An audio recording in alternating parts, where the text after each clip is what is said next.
The Constitution of India, Preamble. We, the people of India, having solemnly resolved to constitute India into a sovereign, socialist, secular, democratic republic and to secure to all its citizens justice, social, economic and political, liberty of thought, expression, belief, faith and worship, equality of status and of opportunity, and to promote among them all fraternity, assuring the dignity of the individual and the unity and integrity of the nation. In our Constituent Assembly, this 26th day of November 1949, do hereby adopt, enact and give to ourselves this Constitution.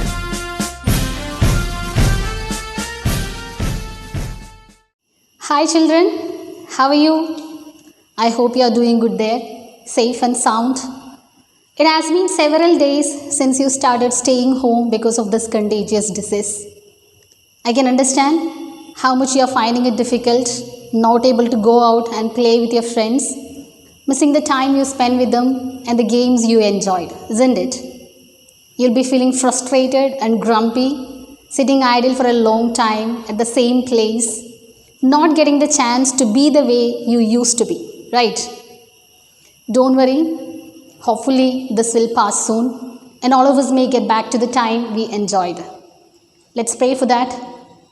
For now, you should take care of your physical and emotional health. So, be hygienic, be safe, drink a lot of water, be happy most importantly. Along with that, emphasize learning as well with the facilities you are provided for the time being, that is through your virtual classes. Alright? Now, let's begin the class. Today, we are going to learn about a poem. Before the start, let me ask you something. Don't you remember the first lesson? We have learned about a boy's adventurous journey to find out a river and explore the nature. Haven't you noticed the happiness of the boy while he was on the lap of nature? How thrilled and excited he was, finally fulfilling his desire to see the river. Of course, nature makes everyone happy. Here is a poem on nature's plenty. Now, let's move on to the lesson. The name of the lesson is The Echoing Green. It is a poem written by William Blake. Have you heard about William Blake? He is one of the most renowned poets. He was born on 1757 and died in the year 1827. He was an English poet and painter. He was most famous for his works titled Songs of Innocence and Songs of Experience. And this particular poem, The Echoing Green, is taken from his collection, The Songs of Innocence. Now, look at the title of the poem, The Echoing Green. What do you mean by echoing? Let me tell you. Echoing is the art of something that echoes, something that is repeated. Though the word echo means the reflection of sound, pradidhvanikunathu. But here, the word echo symbolizes the cycle of life, of birth, life and death as it keeps repeating. And what does the word green refers to here? You know the word green means pacha. But here the word green refers to the nature. Pachappa allengil prakriti. Alright. So, the poet has divided the poem into 3 10-line stanzas with a rhyming scheme AABB representing the time morning, afternoon and evening, which also depicts the 3 stages of life. Okay. Now, let's read out the beautiful poem. Listen carefully. The Echoing Green. The sun does arise and make happy the skies. The merry bells ring to welcome the spring. The skylark and thrush, the birds of the bush, sing louder around to the bell's cheerful sound, while our sports shall be seen on the echoing green.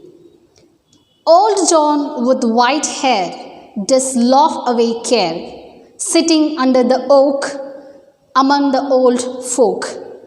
They laugh at our play, and soon they all say, such were the joys when we all, girls and boys, in our youth time were seen on the echoing green.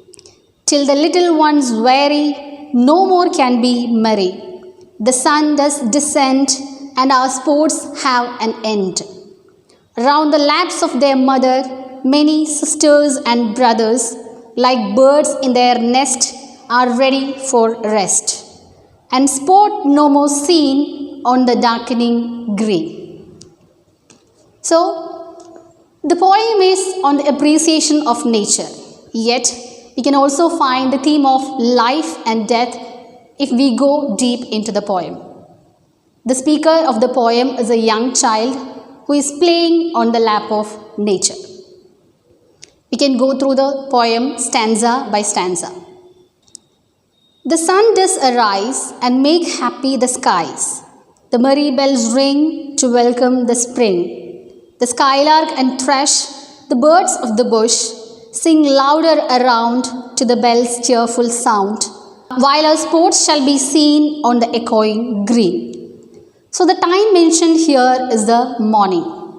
The sun does arise and make happy the skies. Arise means emerge or become apparent. Udikkuga അല്ലെങ്കിൽ പ്രത്യക്ഷമാവുക. The poet describes how the sky is made happy by the rising of the sun, spreading the light across the sky, making it look more beautiful. So the sky becomes happy when the sun rises. The merry bells ring to welcome the spring. Merry, cheerful. Here, merry bells probably refer to the church bells which rings in the morning during spring. And the sound is so joyful as they are welcoming the beautiful morning of spring. The skylark and thrush, the birds of the bush, sing louder around to the bell's cheerful sound. Skylark is a singing bird, Vanambadi, and thrush is a small songbird. Okay, so the birds like skylark and thrush and the birds on the bush, that is the birds on the ground, is singing loudly. They are also welcoming the beautiful morning of spring, adding to the joyful sounds of the church bell. Okay? While our sports shall be seen on the echoing green. So the poet says that while all these things are going on, while the church bell rings and the bird sings louder, there the sports are going on the echoing green. That is, we could see the children playing on the lap of nature. Is it clear? Now let's move on to the next stanza. Old John with white hair does laugh away care, sitting under the oak among the old folk. They laugh at our play, and soon they all say, such were the joys when we all, girls and boys, in our youth time were seen on the echoing green. So, it's time in the afternoon.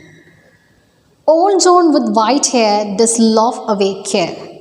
Here, Old John refers to an old man, and his white hair depicts the final stages of his life. He laughs, forgetting the problems and the final years of his life by being happy. Here, care means the fear of old age and the end of life, that is, death.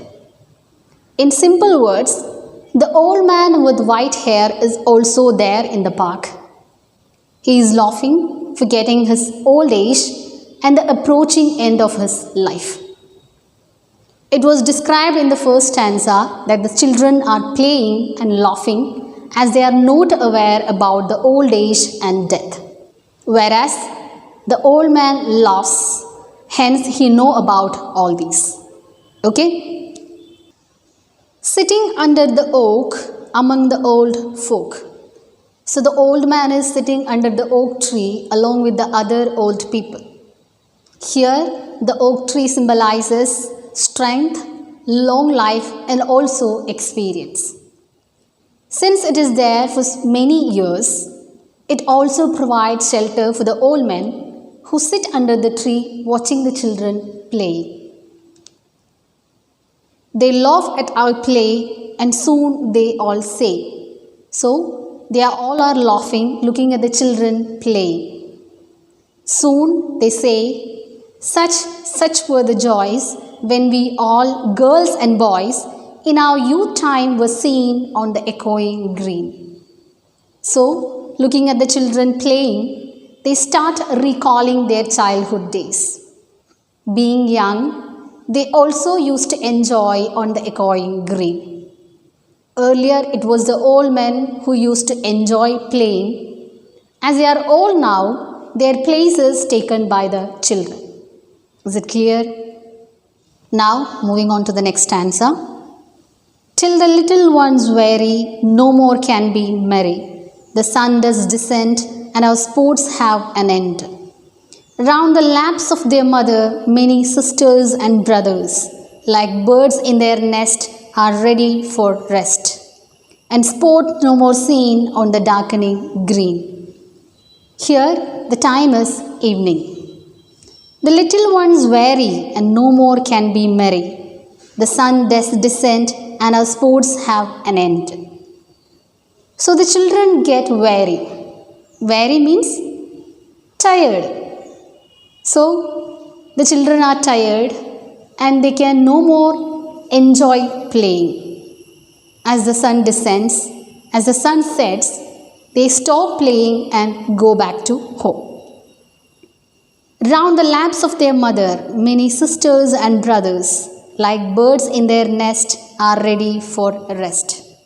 So, just like the young birds flock around their mothers in the nest, the children sit in the laps of their mother as it is time for them to take rest. Okay? And sport no more seen on the darkening green. It is dark now and we could no more see the children playing. Here the stanza ends by saying darkening green, which refers to the end of the day. And for the old people, it is the end of their life. The poem ends here.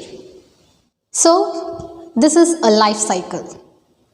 Again, there will be a new day welcoming the new children to play. Those who were playing back then will get old. Just like the old folk, they will sit under the oak tree watching the new children playing. And this cycle will continue to go on. Is it clear? So, hope you have enjoyed the poem. Note down the new words in your file and learn it. Okay? That's all for the day. I'll meet you in the next class. Be safe. Be happy. Thank you.